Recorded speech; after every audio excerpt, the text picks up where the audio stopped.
Good morning students. Enthalpy of फॉर्मेशनमध्ये आणखीन काही एक्झाम्पल आपल्याला पाहायचे आहेत. त्याच्यानंतर आपल्याला नेक्स्ट पॉईंटकडे जायचं आहे, एन्थाल्पी ऑफ कंबशन. आता एन्थाल्पी ऑफ फॉर्मेशनमध्ये आपण असं बघितलेलं होतं, 1 mole of substance, amount of heat is release or absorbed when 1 mole of substance is obtained from their constituent is called enthalpy of formation. 1 mole of substance, that is the most important point. 1 mole of substance, त्यासाठी एक example आपल्याला बघायचं आहे. In the point of enthalpy of formation, for example H2, it is a gaseous state, plus Cl2, it is also in gaseous state and converted into twice of HCl, it is a gaseous state. Delta HR, enthalpy of reaction, is equals to minus 44 kilocalorie. तर या chemical रिॲक्शनमध्ये आपल्याला दोन मोल enthalpy आपल्याला पाहायला मिळते. मग आपला एक फॉर्म्युला आहे, enthalpy of reaction is equals to enthalpy of product minus enthalpy of reactant. Even हाच फॉर्म्युला बोर्डाच्या टेक्स्टमध्ये असं पण मेन्शन केलेलं आहे, enthalpy of reaction is equal to summation of enthalpies of product minus summation of enthalpies of reactant. But this formula is also represent, हाच formula आपण standard फॉर्ममध्ये जर रिप्रेझेंट केला, standard enthalpy of reaction is equals to summation of standard enthalpies of product minus summation of standard enthalpies of reactant. यापैकी तुम्ही कुठलाही formula या क्वेश्चनसाठी, पण आपल्याला एन्थाल्पी ऑफ फॉर्मेशनमध्ये 1 मोल सबस्टन्स प्रिपेअर्ड करायचं आहे आणि या ठिकाणी 2 मोल सबस्टन्स प्रिपेअर झाला. मग आपल्याला एका मोलसाठी किती हीट रिलीज होते किंवा किती हीट ॲब्सॉर्ब केली जाते हे काढायचं आहे. जनरली आता आपण कालच्या लेक्चरला म्हणजे लास्ट लेक्चरला आपण असं पाहिलेलं आहे, enthalpy of reaction is always equals to enthalpies of product. मग ते कसं येतं बघा, enthalpies of reaction is equal to enthalpy of reaction is equals to enthalpy of product minus enthalpy of reactant. आता प्रॉडक्ट किती आहे, ट्वाइस ऑफ HCl इथं minus, या ठिकाणी दोघं जण आले, enthalpy of H2 plus enthalpy of कोणाची, Cl2ची, आणि these are the naturally occurring gas.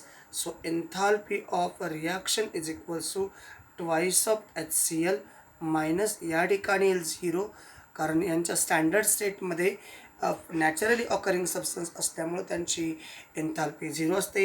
Enthalpy of reaction is equals to twice of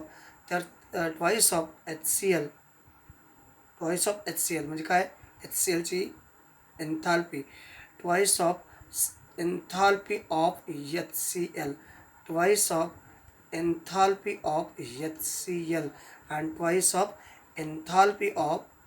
enthalpy of HCl. मग आता या रिॲक्शनमध्ये एन्थाल्पी दिलेली आहे -44 is equals to twice of enthalpy of HCl.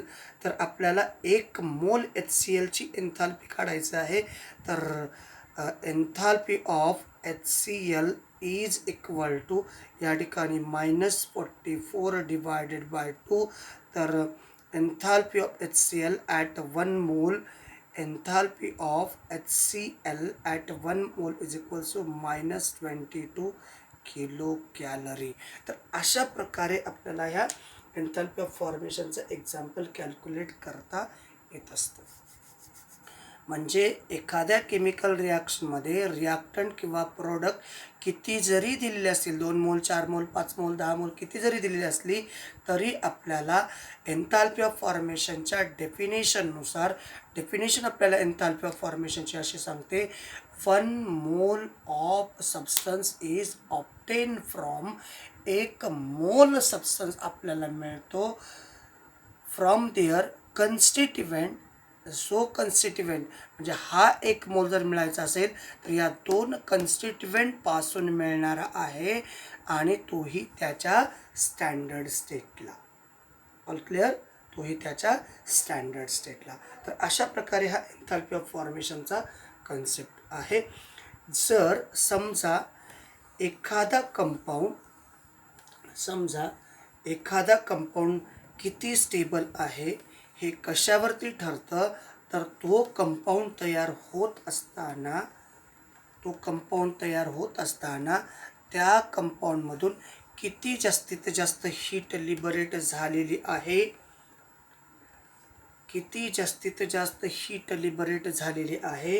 त्यावरून तो कंपाऊंड कसा तयार म्हणजे किती स्टेबल आहे हे आपल्याला आयडेंटिफाय करता येतो. जेवढी एनर्जी निगेटिव्ह फॉर्ममध्ये जास्तीत जास्त रिलीज झालेली असेल तेवढी त्या कंपाऊंडची स्टॅबिलिटी जास्त असते. नाव द नेक्स्ट पॉईंट, आता आपल्याला पुढचा मुद्दा बघायचा आहे, एन्थाल्पी ऑफ कंबशन.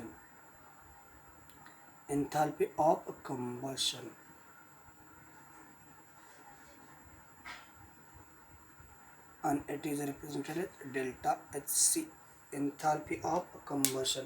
मग या एन्थाल्पी ऑफ कंबशन मध्ये जात असताना एन्थाल्पी ऑफ कंबशन म्हणजे always releases heat. All clear? Enthalpy of combustion म्हणजे ज्या रिॲक्शनमधून सतत हीट बाहेर पडत असते अशा केमिकल रिॲक्शनला आपण एन्थाल्पी ऑफ कंबशन असं म्हणतो. मग आता त्याचे डेफिनेशन लिहू. Amount of heat is liberated or release. Amount of heat is liberated or release when 1 mole of compound is when 1 mole of compound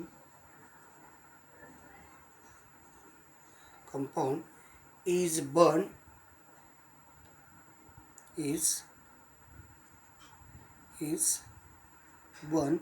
completely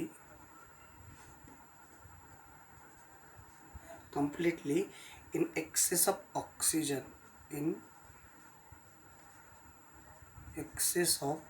oxygen or air is called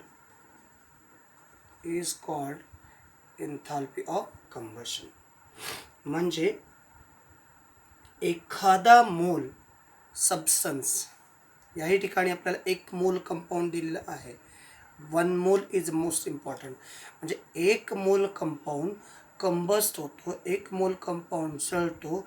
त्यावेळेस आता 1 मोल compound कधी जळणार आहे, जेव्हा त्याचं oxidation होतं किंवा जेव्हा त्याचं कंबशन होतं. 1 मोल कंपाऊंड किंवा 1 मोल सबस्टन्स एक्सेस ऑफ ऑक्सिजन किंवा एक्सेस ऑफ एअरच्या सानिध्यात जेव्हा जळतो त्यावेळेस जनरेट होणारी किंवा त्यावेळेस लिबरेट होणारी हीट म्हणजे enthalpy of combustion. All clear? त्यावेळेस जनरेट होणारी हीट म्हणजे एन्थाल्पी ऑफ कंबशन. त्यासाठी एक छोटंसं एक्झाम्पल आपण या ठिकाणी लिहू. एक्झाम्पल, 1 मोल सबस्टन्सचं combustion. For example, CH4 gaseous plus twice of O2 gaseous is converted into CO2 gaseous plus twice of H2O, it is liquid. Then enthalpy of a reaction is equals to minus 890 kilo joule. आता या रिॲक्शनमध्ये बघा आपल्याला काय सांगितलेलं आहे, एक मोल substance. आणि आत्ताच काही मिनटापूर्वी आपण बघितलेलं होतं जे नॅचरली ऑकरिंग सबस्टन्स असतात, त्या नॅचरली ऑकरिंग सबस्टन्स म्हणजेच आपण enthalpy of reaction is equal to enthalpy of combustion असं मेन्शन करू शकतो. All clear. जेव्हा एन्थाल्पी ऑफ कंबशन असं म्हणू शकतो. मग त्याच्याशी रिलेटेड मग आता या ठिकाणी बघा एक मोल सबस्टन्स बर्निंग करतो आहोत आपण एक्सेस ऑफ ऑक्सिजन किंवा एक्सेस ऑफ एअरमध्ये, म्हणजे ही रिॲक्शन एन्थाल्पी ऑफ कंबशनमध्ये येऊ शकते. दुसरी reaction twice of C2H6 plus 7O2 gaseous, इथं पण हा gaseous is converted into 4 times CO2 that is a gaseous plus 6 times H2O, it is a liquid, and enthalpy of a reaction is equals to minus 750 kilo calorie. नाव मग आता या रिॲक्शनबद्दल जर तुम्ही काळजीपूर्वक पाहिलात तर या रिॲक्शनचं तुम्ही जेव्हा ऑब्झर्वेशन करता, दॅट इज अ 1 मोल substance is completely burn in excess of oxygen. पण या ठिकाणी 1 मोल होता म्हणून याला आपण एन्थाल्पी ऑफ कंबशनची रिॲक्शन म्हणू शकतो. पण या रिॲक्शनमध्ये दीज आर द 2 मोल substance, therefore it is not under the enthalpy of combustion. मग याला जर आपल्याला एन्थाल्पी ऑफ कंबशनमध्ये आणायचं असेल तर आपल्याकडं फॉर्म्युला आहे enthalpy of reaction is equal to enthalpy of reaction is equal to enthalpy of combustion. किती मोल एन्थाल्पी ऑफ रिॲक्शन या ठिकाणी दिलं आहे -750. या ठिकाणी किती मोल कंपाऊंडचं 2 मोलचं एन्थाल्पी ऑफ कंबशन आपल्याला दिलेली आहे. 2 मोल एन्थाल्पी ऑफ कोणाचे आहे C2H6 आपल्याला 1 मोलसाठी काढायचं आहे. तर enthalpy of combustion of C2H6 is equals to -750 divided by 2. म्हणजेच या ठिकाणी जे काही आन्सर येईल, whatever it may be the answer, बघा 2 1 2, 2 3 6, 2 3 6, 1 उरला P7 14, 1 उरला P5 10. तर हे जे आन्सर आहे किलो कॅलरीचं, तर हे आन्सर 1 मोलसाठी. मग आता ही जी रिॲक्शन 1 मोलसाठी तुम्हाला दिलं आहे किती, 2 मोल सबस्टन्सचं जेव्हा कंबशन. आणि आपली डेफिनेशन काय सांगते, एन्थाल्पी ऑफ कंबशनची डेफिनेशन काय सांगते, जेव्हा 1 मोल सबस्टन्सचं कंबशन होतं तेव्हाची हीट आपल्याला पाहिजे. या ठिकाणी 2 मोल असल्यामुळं ही रिॲक्शन आपण एन्थाल्पी ऑफ कंबशनमध्ये मेन्शन करत नव्हतो. मग जर आपण या रिॲक्शनमधून 1 मोल सबस्टन्सचं एन्थाल्पी ऑफ जर कंबशन काढलं तर ती रिॲक्शन आपण एन्थाल्पी ऑफ कंबशनसाठी मेन्शन करू शकतो. तर अशा प्रकारचं हे सगळं कॅल्क्युलेशन आपल्याला करता येत असतं. All clear. बघा सगळ्यांना कळतंय का, काळजीपूर्वक पहा, सगळ्यांना कळतंय का. तर अशा प्रकारे या एन्थाल्पी ऑफ कंबशनच्या कन्सेप्ट आपल्याला पाहायला मिळतात. ऑल क्लिअर, सगळ्यांना कळते का पहा. Okay, now we are going to start new point. तर these are the example and that is the definition of enthalpy of combustion. आता आपल्याला बघायचं आहे नेक्स्ट पॉइंट, कॅलोरिफिक व्हॅल्यू. NCERTच्या सिलेबसला आहे. इवन कॅलोरिफिक व्हॅल्यू स्टेट बोर्डच्या सिलेबसला कुठं पाहायला मिळालेले नाही. एखाद्याचा छोटासा पॉईंट असेल तर सांगता येत नाही, पण NCERTच्या सिलेबसला मात्र कॅलोरिफिक व्हॅल्यू आहे. मग कॅलोरिफिक व्हॅल्यू म्हणजे काय, एखादं फ्युएल किती अमाऊंट ऑफ एनर्जी देतं, म्हणजे कोणतं फ्युएल आपल्यासाठी बेटर आहे हे ठरविणे म्हणजे त्याची कॅलोरिफिक व्हॅल्यू असते. एखादं फ्युएल आपल्याला किती अमाऊंट ऑफ एनर्जी देते त्याची व्हॅल्यू म्हणजे calorific value. Calorific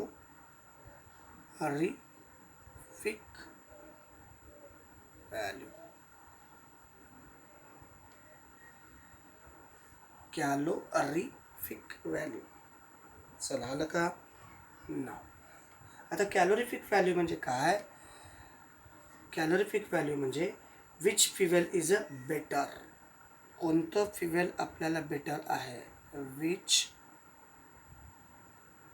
fuel is better in the sense of, आपण काय म्हणतो, in the sense of energy. In the sense of energy म्हणजे आपल्याला कुठल्या फ्युएलकडनं जास्तीत जास्त एनर्जी मिळते. That means in the forms of energy. In the forms of energy. तर आपल्याला कोणत्या फ्युएलकडनं जास्तीत जास्त अमाऊंट ऑफ एनर्जी मिळते याचं डिटेक्शन आपल्याला करता येतं. त्याची कॅलोरिफिक व्हॅल्यू असं म्हणायचं. इवन कॅलोरिफिक व्हॅल्यूचे डेफिनेशनसुद्धा आपल्याला असं सांगता येते. Amount of energy is release by 1 gram fuel. Definition, amount of energy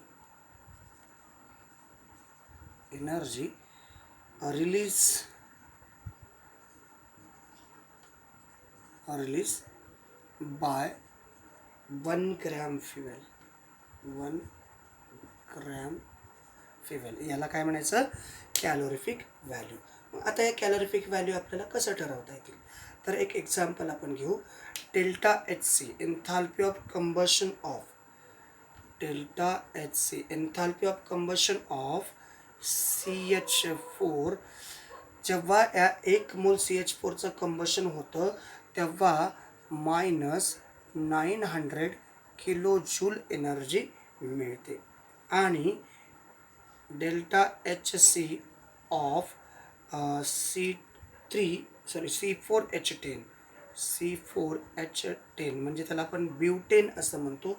आणि हा ब्युटेनचं जेव्हा कंबशन होतं तेव्हा आपल्याला -300 किलो जूल एवढी 3000 नॉट 300 3000 किलो जूल एवढी एनर्जी मिळते. मग आता आपल्याला एवढं म्हणायचं आहे, याच्यापैकी कोणतं fuel better to use for you, म्हणजे आपल्याला कोणतं फ्युएल वापरण्यासाठी चांगलं आहे किंवा कोणत्या फ्युएलकडनं आपल्याला मॅक्सिमम अमाऊंट ऑफ एनर्जी मिळते हे आपल्याला ठरवायचं आहे. कोणत्या फ्युएलपासून आपल्याला मॅक्सिमम अमाऊंट ऑफ एनर्जी मिळते हे आपल्याला ठरवायचं आहे. मग ते कसं ठरवायचं? तर आता आपले डेफिनेशन काय? 1 ग्रॅम फ्युएल. कारण आपण मार्केटमध्ये जेव्हा फ्युएल म्हणजे जसं की पेट्रोल आहे, डिझेल आहे, केरोसिन आहे, लाकूड आहे, ज्या कुठल्या वस्तू जळतात ती जळत असताना किती आपल्याला हीट मिळते, किती प्रमाणात आपल्याला एनर्जी मिळते ती म्हणजे मग आपण ते काही सबस्टन्सेस आपण किलोमध्ये मोजतो, काही सबस्टन्सेस आपण ग्रॅममध्ये मोजतो, तर काही सबस्टन्सेस आपण मोलमध्ये मोजतो. मग ग्रॅममध्ये आणि इथं दिलेलं आहे 1 मोल ऑफ CH4. CH4चा 1 मोल सबस्टन्स जेव्हा आपल्याला जळतो तेव्हा -900 किलो जूल किंवा 1 मोल C4H10 म्हणजेच ब्युटेन जेव्हा जळतो तेव्हा आपल्याला एवढी हीट. मग आपल्याला ग्रॅममध्ये त्याचं कन्व्हर्शन पाहायचं आहे. तर ते कन्व्हर्शन आता आपण सध्या पाहूयात. या दोन बाजूला 2 कन्सेप्ट मांडतो या ठिकाणी. 1 mole of CH4, 1 mole of CH4 heat किती मिळते आपल्याला? -900 किलो जूल. 1 मोल CH4 म्हणजे किती ग्रॅम? 1 मोल CH4 म्हणजे carbon 12 oxygen 6, 16 gram. 16 gram CH4 पासून आपल्याला किती हीट मिळते, -900 किलो जूल. तर आपल्याला किती काढायचं आहे, 1 ग्रॅम फ्युएलपासून. तर मग मी या ठिकाणी देतो 1 ग्रॅम CH4 पासून आपल्याला किती हीट मिळते, x kilo joule of heat. मग x इज इक्वल्स टू या ठिकाणी काय येईल, इथे येईल -900/16, म्हणजे x इज इक्वल्स टू काय ते बघा, x is equals to 56.25 kilo joule. Basically आपण जर काळजीपूर्वक पाहिलं, तुम्ही जर आत्ता काळजीपूर्वक पाहिलं, तुम्ही म्हणाल सर इथं बघा ब्युटेन आहे आणि 3000 किलो जूल हीट दिसते आहे, आणि मग याचा अर्थ हे फ्युएल बेटर आहे असं तुम्ही इन्स्टंटली. पण आपल्याला डेफिनेशनमध्ये असं सांगते 1 ग्रॅम सबस्टन्सपासून किती फ्युएल मिळतं हे आपल्याला बघायचं आहे. 1 ग्रॅम सबस्टन्सपासून किती फ्युएल मिळतं, मग ते आपल्याला कन्व्हर्शन करायचं. मग कोणतं फ्युएल बेटर आहे हे आपल्याला ठरवता येतं. मग इकडच्या बाजूला 1 मोल C4H10 म्हणजे किती फ्युएल, -3000 किलो जूल. तर आपल्याला एक C4H10 म्हणजे काय, कार्बन 4, 12 चौक 48 आणि 10 किती 58. 1 मोल CH4 म्हणजे 58 ग्रॅम C4H10 या ठिकाणाहून आपल्याला मिळते 3000 किलो जूल ऑफ हीट. तर मग आपल्याला 1 ग्रॅमसाठी काढायचं आहे.